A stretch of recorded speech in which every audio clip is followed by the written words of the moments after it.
राजनीतिक सामाजिक क्राइम से संबंधित सभी खबरों के लिए तहलका हिंद न्यूज चैनल को सब्सक्राइब कीजिए और हमारे बेल आइकन को भी दबाएं।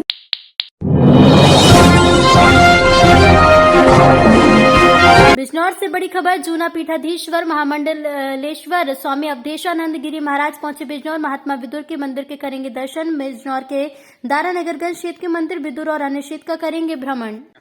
पुस्तकों से जुड़े नहीं आधा घंटे के लिए पढ़ेंगे।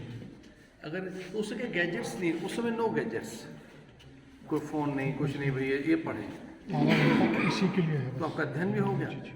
इस थोड़ी देर के लिए इससे भी आपको मुक्ति मिल गई।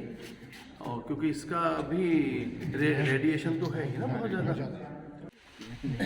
भारत की ऐतिहासिक पौराणिक नगरी बिजनौर, जहाँ विदुर जी की तपस्थली रही है, ऐसे उनके तपस्थल पर आकर मैं अभिभूत हूँ।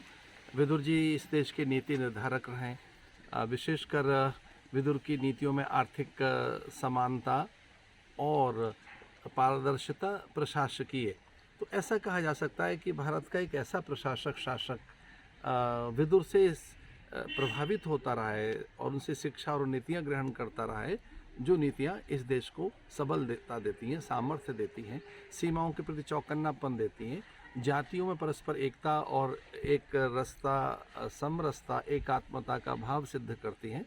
तो एक ऐसी कुटीर जहाँ पर अहंकारी दुर्योधन की मेवा, व्यंजन, पकवान, विविध सत्कार की और नाना प्रकार की औपचारिकताओं को त्याग कर एक अहंकार और दर्प और पदार्थों के अहंकार को त्याग कर भगवान का आगमन हुआ। उन्होंने यहाँ शाक खाया।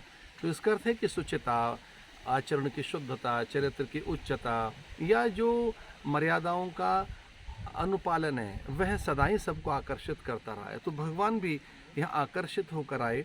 दुर्योधन की मेवा या शाक त्याग कर वो यहाँ मेवा या व्यंजन त्याग कर वो यहाँ शाक खाने आए। और फिर बहुत कालांतर में या बहुत लंबे समय से यहाँ वृद्धों का रहना या बालक और विधवाओं की या महिलाओं की सुरक्षा के लिए केंद्र बना। तो ऐसा कहा जा सकता है कि ये आज भी उतना ही प्रासंगिक है, क्योंकि महिलाओं का सशक्तिकरण आज भी एक बड़ी बात है। या बच्चों के लिए उनके भविष्य में उनके लिए विविध प्रकार की उनकी संभावनाओं को जागृत किया जा सके। तो ये विदुर की नीतियों को यहाँ से पूरे विश्व में फैलाया जाए। मैं तो ये भी कहना चाहूँगा कि लोग यहाँ अध्ययन करने आएँ, स्वाध्याय करने के लिए आएँ, आत्मस्थ होने के लिए आएँ, अपने स्वरूप और अपने स्वभाव को पहचानने के लिए आएँ। एक मनोरम तट है। मैं अभिभूत हूँ भारत के उस ऐतिहासिक नगर में पहुंचकर, जिस नगर में भारत के लिए नीतियाँ निर्धारित की गई हैं, अथवा वो नीतियाँ जो लोक कल्याण के लिए, विश्व मंगल के लिए। आप विदुर कुटीर के दर्शन नहीं कर सका हूँ। आज की मेरी यात्रा के अंतर्गत मैं संकल्पित हूँ और आदरणीय डॉक्टर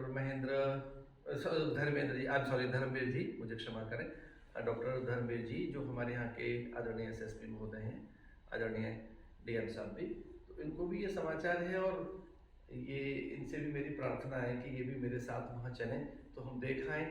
और मैं ये भी कहना चाहूँगा कि पूरे देश में सांस्कृतिक आध्यात्मिक केंद्रों के उद्धार का ये काल है कि बड़ा उद्धार हो रहा है, जीर्णोद्धार हो रहा है, विशाल निर्माण हो रहे हैं, स्वयंसेवी संस्थाएं लग रही हैं, स्वयंसेवी संगठन लग रहे हैं, संसार भर के उदार मन के लोग भी तैयार हैं अपने पूरे पुराने तीर्थों का जीर्णोद्धार करने के लिए। तो मैं विदुर कुटीर आज जाना चाहूँगा। एक बार वहाँ पहुँचकर मैं व्यक्तिगत तौर पर कुछ समझूं, फिर प्रशासन से प्रार्थना करेंगे अथवा स्वयंसेवी संस्थाओं से, और फिर देखेंगे कि उसके लिए क्या हो सकता है। राजनीतिक सामाजिक क्राइम से संबंधित सभी खबरों के लिए तहलका हिंद न्यूज चैनल को सब्सक्राइब कीजिए और हमारे बेल आइकन को भी दबाएं।